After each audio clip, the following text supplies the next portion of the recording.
Bismillah, alhamdulillah, salatu wassalamu rasulullah sallallahu alayhi wa sallam. Assalamu alaikum wa rahmatullahi wa barakatuh. My name is Tariq Khalid. I'd like to welcome to our program here at Sharjah Media Corporation. Doing good. And we, by Allah's mercy and grace, are doing good. We're here striving to the best of our limited abilities to obey the commandments of Allah subhanahu wa ta'ala, seeking His mercy, praising Him and thanking Him, and asking Him to guide humanity to the right path for the sake of their own souls, that each and every human being and jinn gets a clear understanding of what his position should be in this life, and more importantly, in his hereafter. And he understands the integration between life and death, and how these two seemingly opposites are simply a circle, and how important it is to understand it and to function within these guidelines for the sake of our eternity, pursuing a balance in this life with the hope and belief that Allah will give us His paradise. And Allah subhanahu wa ta'ala says more or less in the translation, Surah number 41, verses 34 and 35. Bismillah ar-Rahman ar-Rahim. The good deed and the evil deed cannot be equal. Repel the evil one with one which is better. And Allah orders the faithful believers to be patient at the time of anger and to excuse those who treat them badly. Then verily he between whom and you there was enmity will become as though he was a close friend. But none is granted it, meaning the above quality, except those who are patient.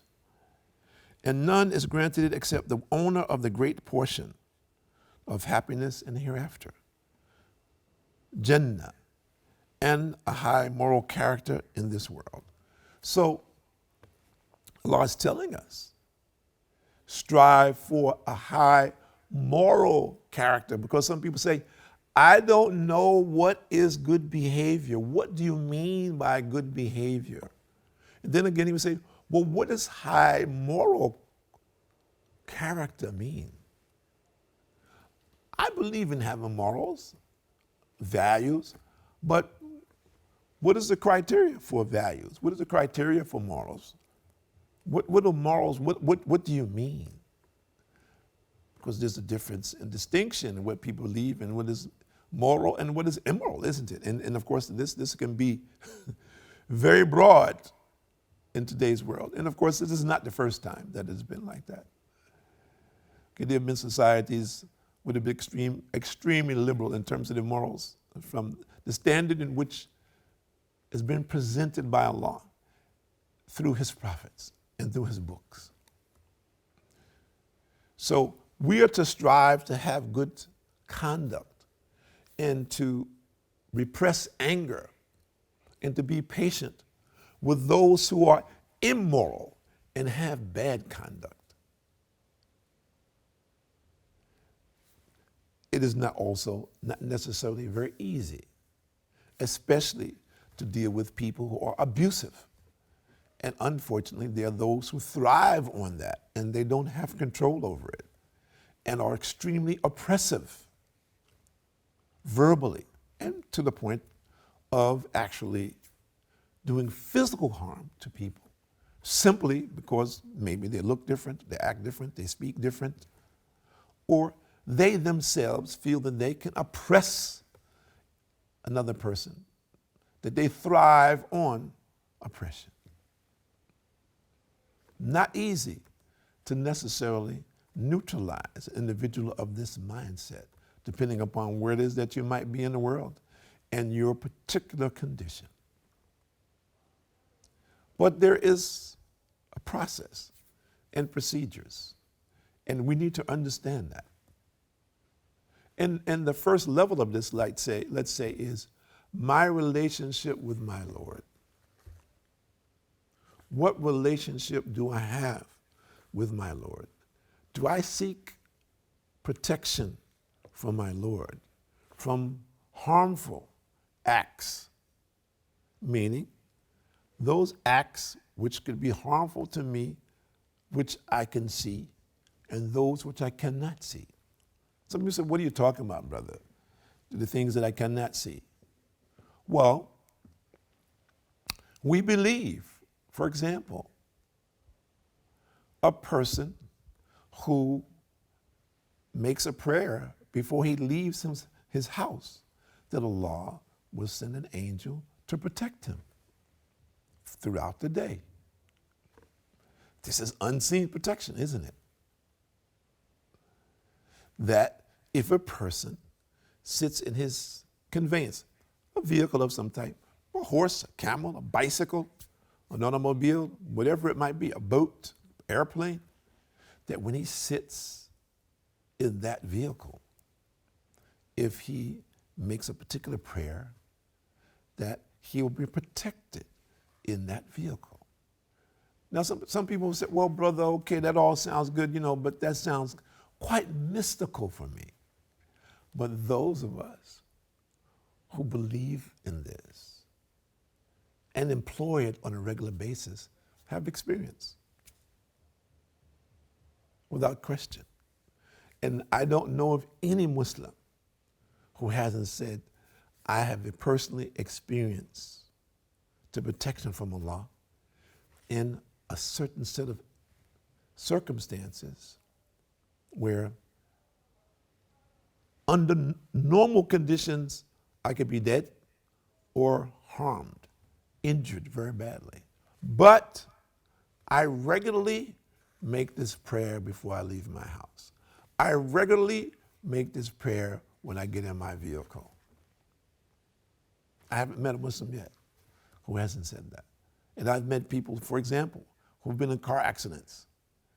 They were thrown out of the car, as an example. And the police, when they saw the car, they said, you're very fortunate. If you hadn't been thrown out of this car, you would be dead today, as an example, without question. And their experience from seeing automobiles who have been destroyed in this manner, people don't survive it, as an example. And all of us are aware of these kinds of things. This is a simple example of the protection of Allah subhanahu wa ta'ala in this kind of circumstance. So when we talk about the seen and the unseen, we see in this incident both the unseen help of Allah and we see the physical, what actually happened. But it's there for who? Those who wish to see. Those who believe. If you don't believe, you cannot see. You cannot understand. You cannot comprehend. So we call you, if you don't believe, to believe. And Jabir reported that the Prophet said, the dearest and nearest among you to me on the day of resurrection will be the one who is the best of you in manners, and the most abhorrent among you to me, and the farthest of you from me will be the pompous, the garrulous, and the mutafahiqun. The companions asked him, O Rasulullah, who? We know about the pompous and garrulous, but we do not know who are the al-mutafahiqun. And he replied, the arrogant people. It's collected by Tirmidhi. The arrogant people. We should be very careful. Who it is that we copy. Who are our role models? Because today, again, with these modern conveniences, there are thousands of attitudes were being promoted. And of course, many of those people are very famous, very wealthy, very influential. They are calling people to the kind of behavior which Allah doesn't like. And they're saying, listen, you want to be rich? You want to be famous? You want to be popular? You want to have a good life? Do this. Follow these steps. and you can be like me. And what did they use as an example? Guy says, you know, I was poor. I had no education. I grew up in the street like this and like this and like this, and all of us have heard these kinds of stories. And then all of a sudden, I followed this path, and look at me now. And you can be like me. And you can be successful like me. And do what I did. Follow my plan for success. You will be wealthy. You will be famous. You will have all of the things that you wanted in this material existence. All of your dreams will come true. My answer to that is, if this is the case, then your dreams are very narrow. If your world is only within the context of this very limited physical existence, then it is extremely limited. Why? Because whatever you do obtain in this life has already been written for you. Allah's written that you're going to get that. People say, well, what if I didn't make effort for it? You're saying I would get it? Yes. But Allah's written that you make effort for it and you get it. But if Allah had written for you not to make effort and you would get it, you get it. People say, what do you mean? Okay, look at someone who's born into wealth. He didn't work for it, but he obtained it.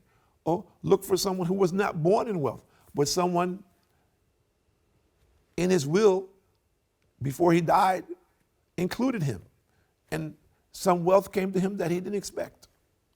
Or something happened in his life, again, when he didn't expect. He had no connection with it, but it made him very wealthy. And we know of people like this. So the criteria is not there because you strive for it. Okay, this made you wealthy. What we have to understand is, what is the value of this wealth? How would it benefit me, or how would it harm me? Is it lawful, the wealth that I have? Is it lawful? Was it obtained by a lawful means or unlawfully? It's important to understand that. If it's unlawful, it will send you to the fire. A small thing can be a means of you entering hellfire. Effort only in the things of the world blindsides us to our hereafter, which is eternal. Think about this. This life is temporary. However long you live, this is temporary. The next is eternal. If you spend all of your time on this temporary existence with no reality of your hereafter, no effort on your hereafter, you're going to look at a zero. So when we talk about intellect and knowledge, what level of intellect does a person have? What level of knowledge and wisdom does a person have? If he has no consciousness of the reality of his hereafter, he is only concerned about what is in front of him, what is around him, his present condition. He has no contact, no understanding of the reality of his hereafter. He's lost. So, we're presenting to everyone who's out there, Muslim and non-Muslim alike. Be aware and conscious. Do not be distracted by the things of this world, that they are all temporary. And the Prophet ﷺ, he said more or less something very, very simple and important. More or less. All that you own belongs to someone else, except that which you have used or that which you have sent ahead of you. Sending ahead of you means that you consciously took these things and said, I am giving this for the pleasure of Allah. Whatever it might be, some knowledge that you have, you help to teach someone that he or she will get some benefit from that knowledge to improve their life, thinking that I'm only doing this for Allah, that the reward will come from Allah in the hereafter. I'm not concerned about what reward I get in this life, that people say, I am a philanthropist, that I work very hard for the poor or for the ignorant or the downcast. No, I'm not concerned about that. What the people say, I'm not concerned about that. I'm concerned that Allah records this for me as a good deed for me in the hereafter. And that this becomes my priority, that whatever I do in this world, my concern is my efforts in this world, are they going to be connected to my hereafter? That my intention, that whatever it is that I do here, is it going to be connected to my hereafter? Or it's only going to be for this world and whatever it is that I have in this world. When I begin to understand that, then of course I want to change what is important and valuable, isn't it? I want both. People say, well, you can't have both. But I want to use whatever I have in this world to impact my hereafter. I don't want to be just shut off, shut down, that what I'm doing is only a benefit for me and for others here. If I can get benefit from Allah in the hereafter, then that becomes my priority. But we find today what? Most people who are talking about success, and I've listened to many of the motivational speakers on YouTube purposely to listen to what they're saying.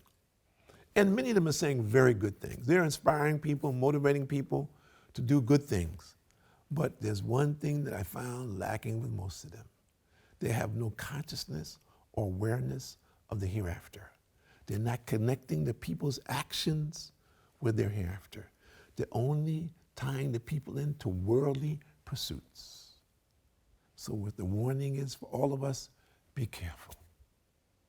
Be careful. Seek those things that will get you benefit in your hereafter as a priority. Do whatever it is that you have to do in this life. Be careful about good character, good manners, pleasing your Lord in your behavior, in your interaction with others. My name is Tariq Khalid. I'd like to thank you for joining us here on Sharjah Media Corporation on Doing Good, and we hope and we pray that Allah blesses the believers abundantly with that which only He can give in this life, and ultimately the reward in the hereafter. And those of you who are still caught or trapped in disbelief, that this becomes a light in the darkness for you, to empower you, meaning empower you, overpower your desires, and focus on your relationship with your Lord. Assalamu alaikum wa rahmatullahi wa barakatuh.